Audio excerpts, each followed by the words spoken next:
I'm dialing in from Hong Kong today, and hello to everyone, wherever you're dialing in from, and hope you're enjoying the conference and the amazing sessions that are there. And I hope to keep the pace at this rate, and do let me know in case I'm going too fast or too slow or whatever. So, I'll be talking about leaders as culture builders. If you think about it, storytelling is the oldest form of culture building that there is.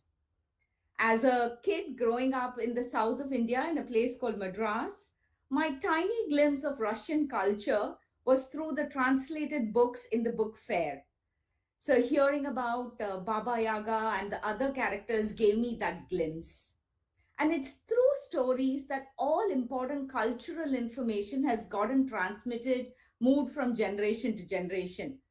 It's about important events or moments which show who you are, what you want to be, what your values are, and really telling those positive culture building stories is so much better than policing people into action.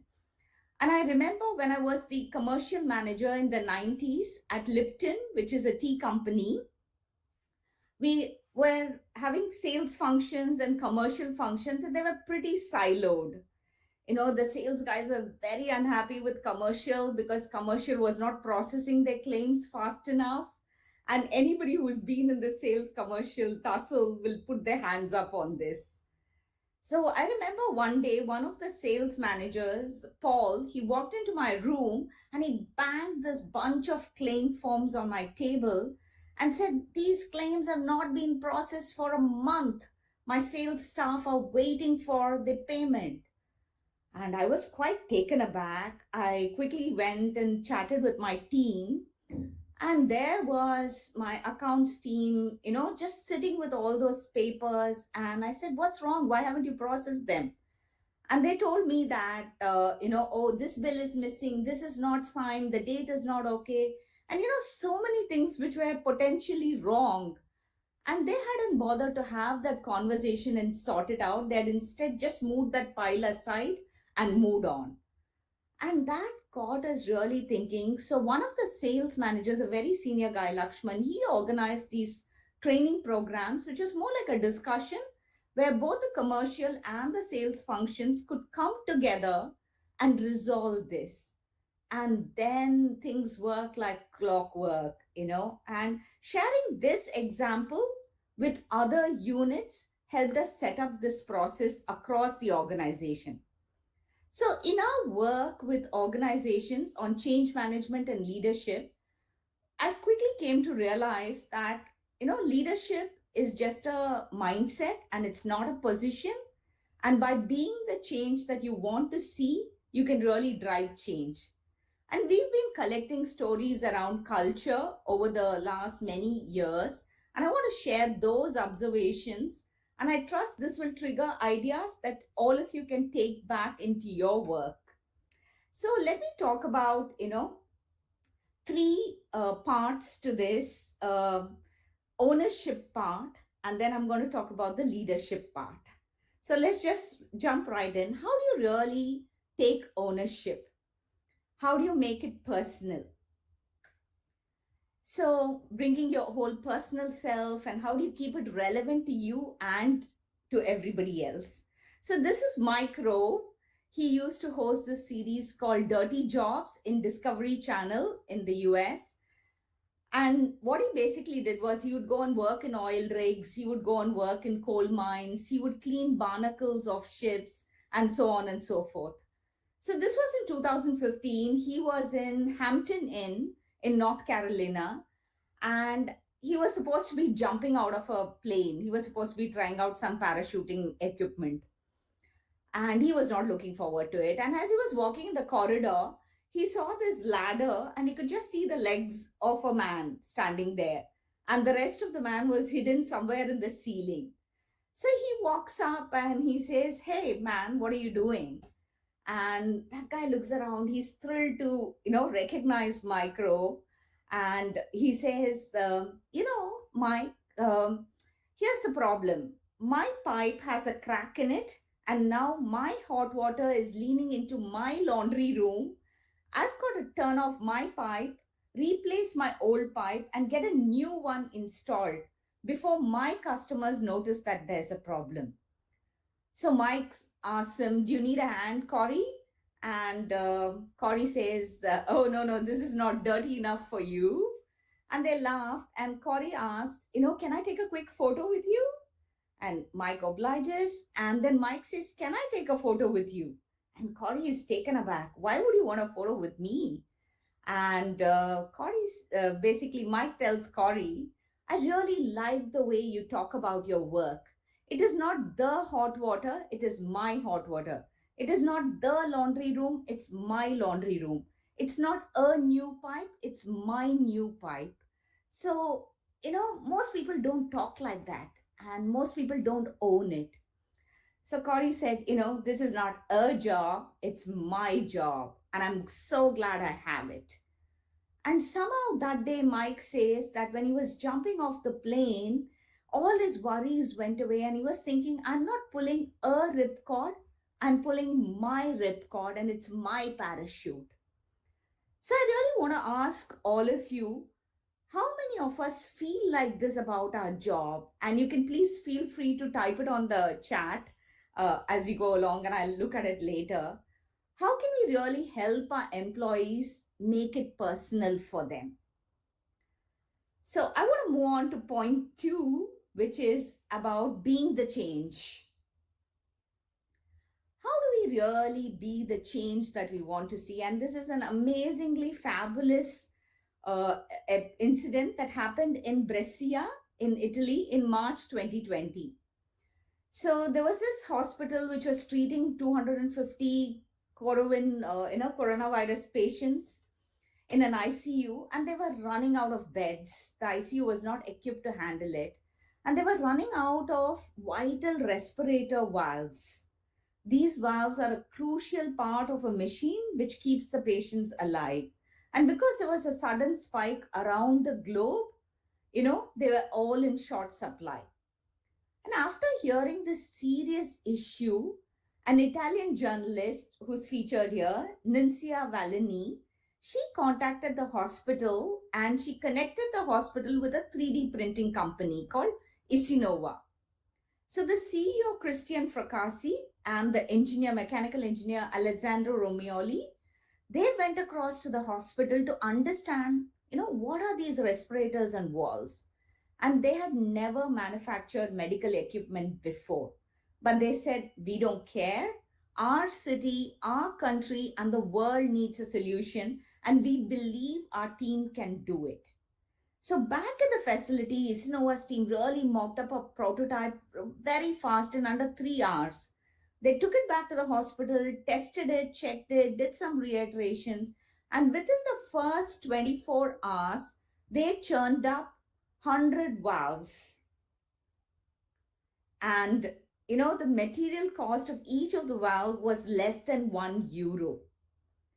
So they didn't stop with this. They also refined and distributed the 3D printing process to people around the world. So if a non-medical team can create a medical device, think out of the box and go there, not only is that innovation, that's also being the change that you want to see. Again, how can we collect examples like this, which will motivate our teams to go beyond and explain to them about owning it? I would love to again hear from you on the chat, if you've seen anything like these. How do you take action? How do you go local when speed is the key? And we are seeing this in the post pandemic world, right? Speed is the new mantra. We have individuals, businesses, governments all forced to adjust to a new world. So, this was in 1964, as you can see from the black and white photo. A cyclone hit the coast of southern India, damaging Pamban Bridge that connects Rameshwaram, which is in the tip of India, to the mainland. And the task of reconstructing this bridge was given to a 31-year-old engineer by the name Sridharan. He was given, like, he said, take 3 months, finish this task, but we need to get it done. And it seemed impossible because all the girders, which are these large iron and steel beams or compound structures used for building a bridge, all of them had fallen into the sea. And no one knew how long it will take to manufacture new girders. Maybe it will take months. But instead of waiting for somebody else to take action, Sridharan basically he had made friends with the local fishermen in the time that he was there. He asked them, do you think you can access it from the seabed? Do you think we can get it up? And they worked together, they used cranes, and they lifted all the fallen girders, 126 of them, from the bed of the sea. And they completed this task not in the 3 months that they thought of, but in 43 days.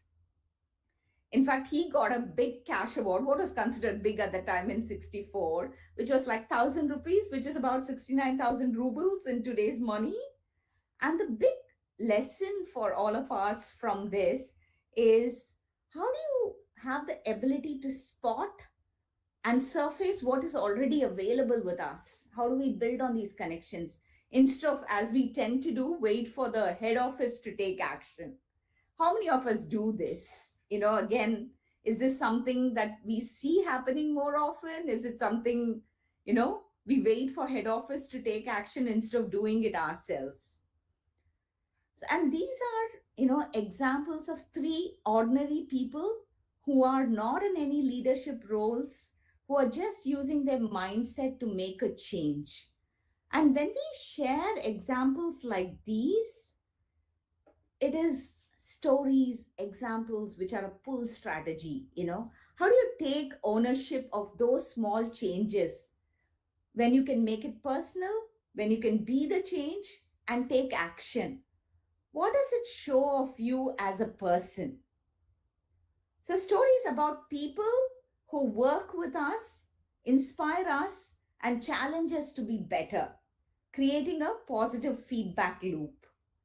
So again, I would love to hear from you. If I'm going too fast, is it okay? And also, if you've seen similar such examples at work, and how are you collecting those examples? How are you really collating these examples so that you can showcase it to the organization? And what we call, in story terms, we call these story banks, where you're parking these examples, where you're sharing it with the rest of your team so that you're able to take the messaging across. Would love to hear from you as we, go along in the conversation. So this is about the ownership piece. What about the leadership piece? So, like we said, leadership can show up any which way. It can be bottom up, it can be top down, it can be sideways, right? Are you listening? As a leader, are you listening? And are you acting on it? All of us are leaders. All of us can build that culture. And that's why, because we pay attention to positive culture building examples, we will put our attention on them and that gets reinforced. So, how can we show up as leaders? I just want to take a pause for a minute and just check with Tim and the audience. Is the pace okay? Am I going too fast? Are we okay with this?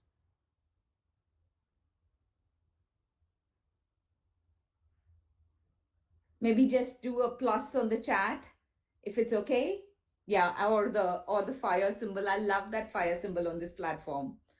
Just looks okay, great. Thank you so much. Great. Let me just continue there. So, how do you stay current and build relationships? This is Marcy Schindler, and she's was the chief marketing officer of this organization called Work Market. Now, Work Market was a New York-based firm which used to help businesses manage their freelancers and consultants, just like the way we are doing it in gig economy now, what has become very popular now. What she did was, before her first day at work in 2016, she arranged to meet all her colleagues. She tried to, yeah, thanks. She decided to have one on one conversations, informal coffees and lunches with her colleagues in a very personal, unstructured way. And this was before she even started work. And she went in with a listening agenda. She said, I wanted to learn what are their goals? What is important to you? What do you think is working in the company? And what do you want me to accomplish? And she used her body language to stay fully focused on the conversations. She would sit upright, maintain eye contact, and look very open and engaged. And we are seeing this these days, right? Especially now in the online world, we are all thinking about body language and how do we, come across as if we are leaning in and listening with intent. She did that with everybody that she was meeting, and even before her day one. And those early meetings really helped her to understand not just various perspectives, but also the personalities, the motivations of her colleagues. And when she started work, it became really easy. And she would customize these conversations. So when she was meeting the CEO, Stephen Devitt, she would talk about the company's vision. And when she met Jeff Wald, who was the CEO at that time, she would talk about metrics. Then she would go hands in and find out what the customers are saying, what's happening in the market, and really keep her hand in the pulse. So when you hear something like this, doesn't it make you want to think about, oh my God, how can I approach my day one? If today was the day one when I was getting into a new project, a new assignment, a new job, how could I approach it? How could I really build and maintain those relationships? Next on the leadership agenda is, of course, how do you cultivate curiosity? you know this is Haier, which is a Chinese multinational home appliances company, and they are headquartered in Qingdao in China, very close to where I am now. So how does a company like Haier listen to customer complaints, and how do they deliver projects and products that address the customer's needs? So there's a very interesting thing that happened about 20 years or so back. There was a farmer in Sichuan who lodged a complaint with the call center. He calls the call center and says, my drainage pipe in my washing machine is blocked. So the call center assigns a maintenance person to go into to the farmer's house and have a look. And oh, great, Alexandra, that's great. You so know about this company Hire. And the maintenance person goes for a house visit and checks the appliance. And guess what? He finds that the farmer has actually been washing his potatoes in the washing machine. And that's why all the dirt and the soil and everything has gotten clogged and the drainage got clogged. Now, the maintenance person addresses the problem. He goes and cleans the drainage pipe and puts a larger pipe, a bigger one, and comes back. What do you think happens next? Any guesses?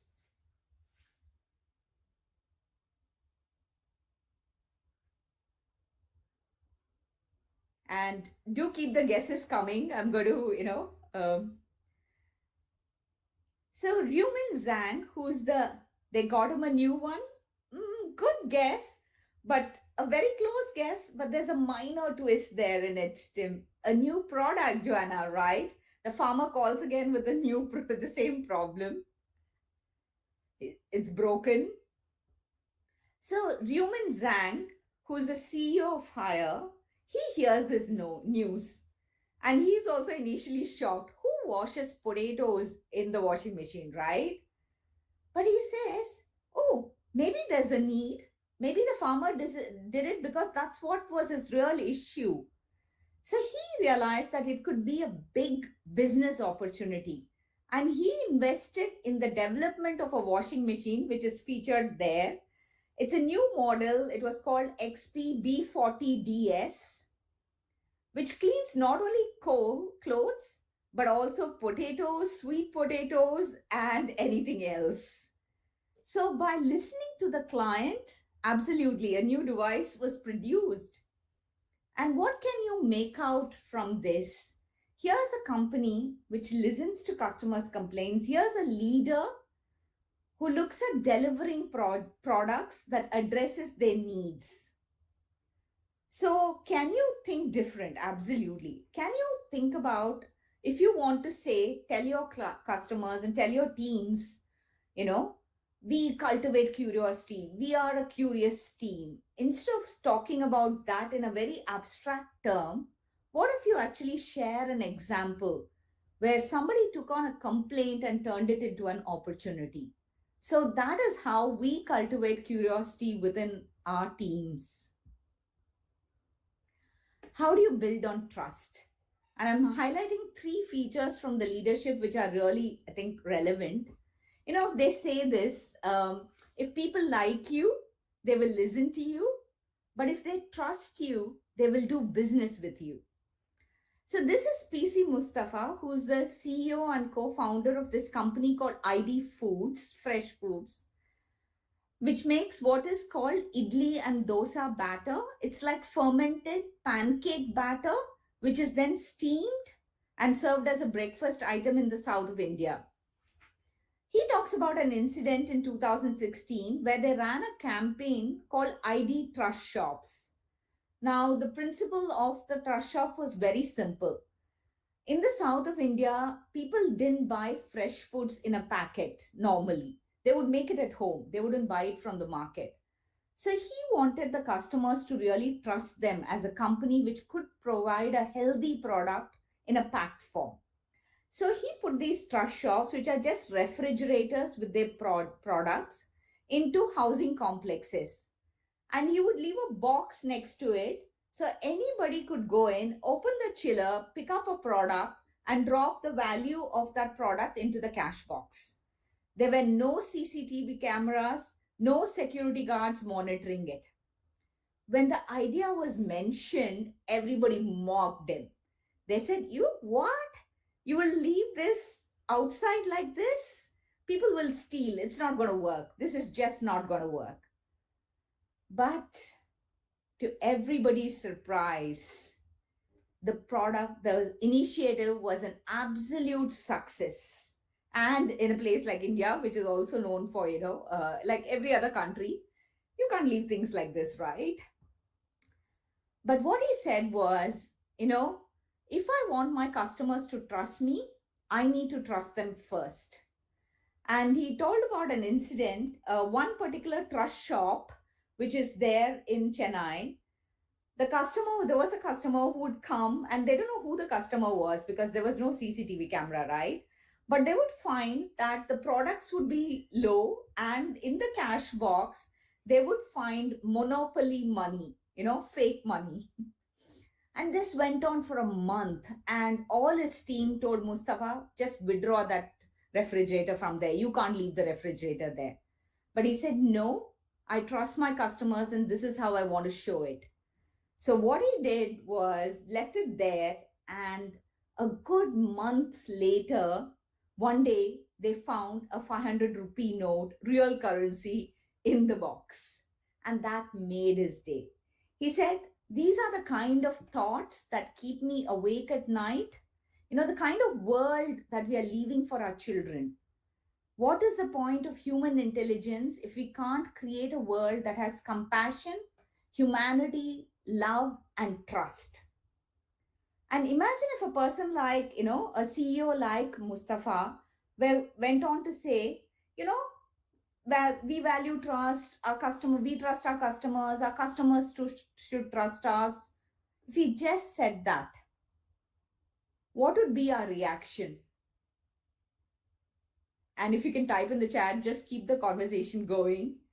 If somebody just comes and talks like that, some just gives yeah, we need more leaders like that. But if he was to just say the line saying, oh, I understand the value of trust, it wouldn't have been so impactful, right? Our eyes would glaze over. But he walked the talk and he showed that and he created an imagery of what that brand stands for. It stood for trust and he called it trust shops.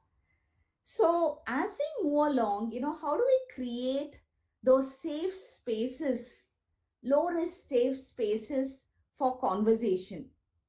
How do we create that kind of space in our company and in our teams? So, Garrett Reisman, who's NASA astronaut and a senior advisor to SpaceX, said there is a natural human tendency to clamp down on change out of fear.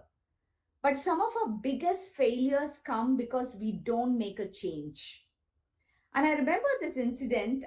This happened in pre 2014 when Chung Kyu Choi, who is from Singapore, he moved to China and he started his job as a head of consumer banking for Standard Chartered Bank. It's a large British bank, you might have heard of it. And he learned that one of the cultural expectations of his job was to visit the branches and put pressure on branch managers to cut costs. I've been a branch manager before, so I know the kind of pressure that this will. And if any of you in the audience, know this head office, somebody visiting, putting pressure on cutting cost, you will relate to this. And the branch staff would spend weeks preparing for the visit of the leader. What he decided was, I'm going to change the way this works. Instead of emphasizing on his formal power, he started showing up at the branches unannounced. And he would start his visit by serving breakfast to the branch employees. And then he would have huddles with them and say, hey, how can I help you to make your job better?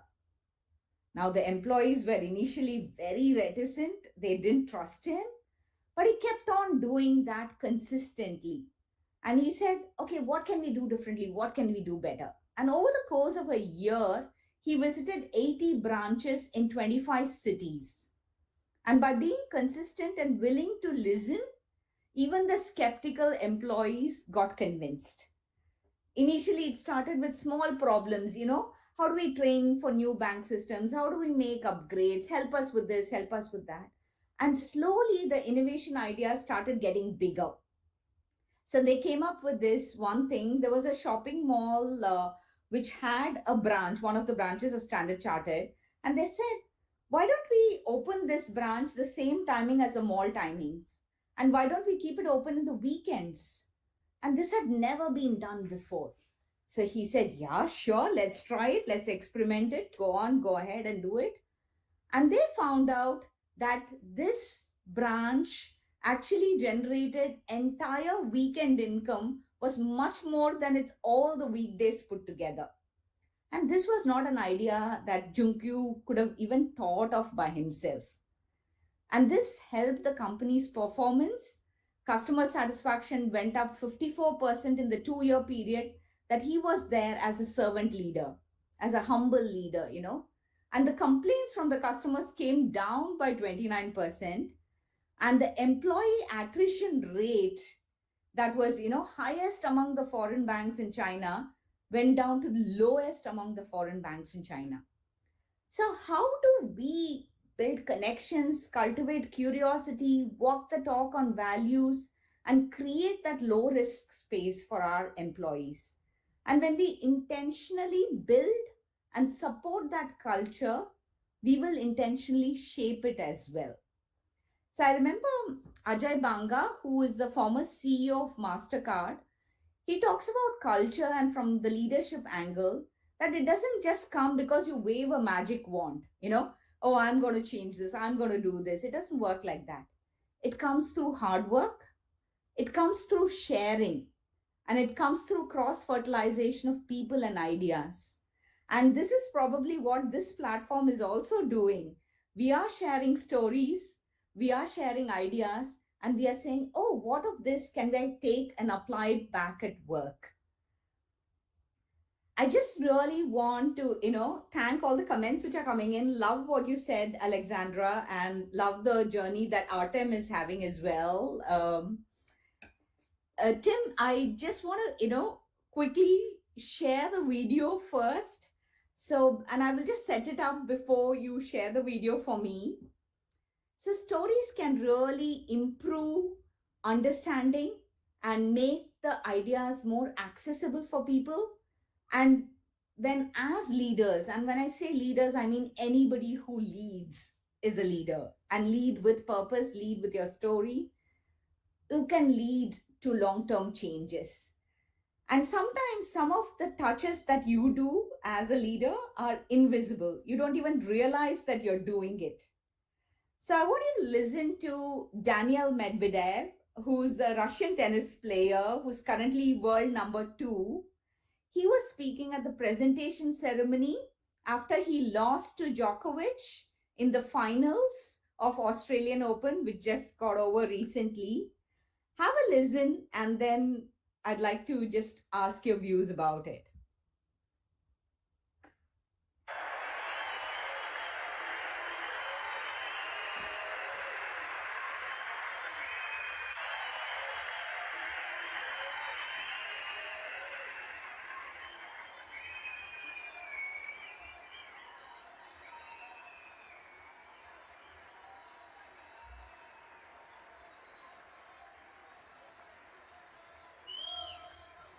Yeah, never easy to speak when you just lost the final of a Grand Slam, but I'm gonna try to do my best, better than on the court, hopefully. First of all, congrats. Better than on the court, hopefully. First of all, congrats to Novak and your team. I mean, 9 Grand Slams in Australia, 18 total is amazing, and probably it's not your last one. So I mean, I have no words to say.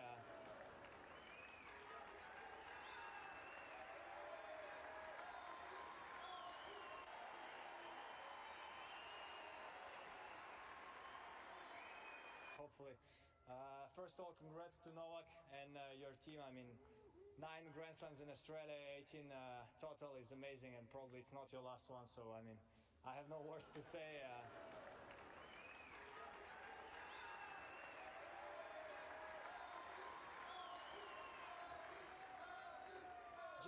Just to tell you a small story, guys. First, I practiced with Novak when I was, I think, like 500 in the world or 600 in the world in Monaco, and so he was already number one, just won Wimbledon.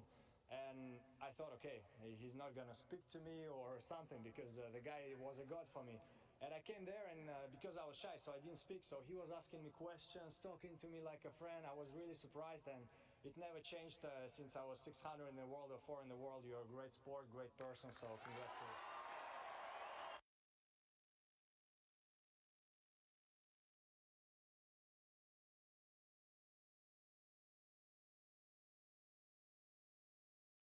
Thanks, Tim. So, what did you form? What opinion did you form about Danielle and about Djokovic when you listened to the video? And I hope you were able to listen to the video. Awesome sportsmanship, absolutely. Very generous, very humble.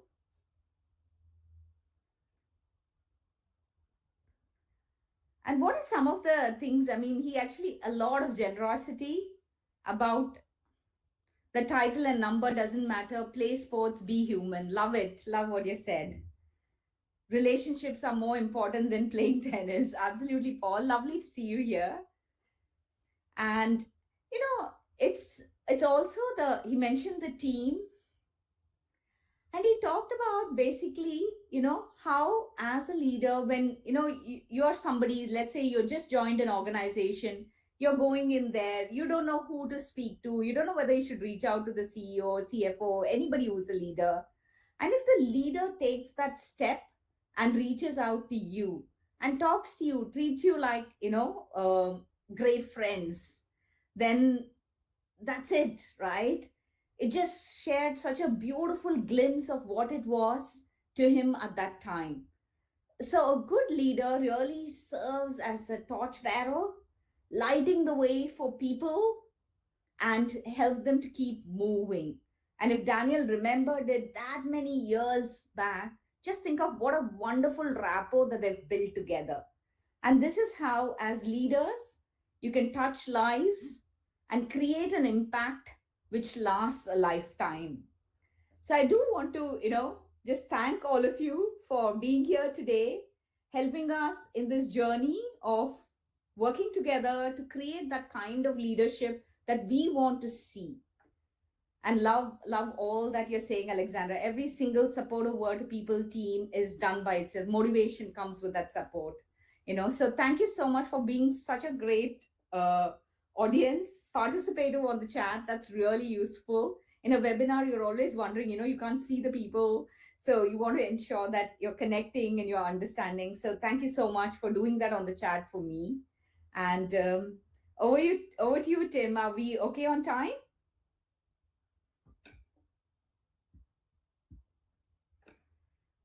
And I'm happy to take have a few minutes.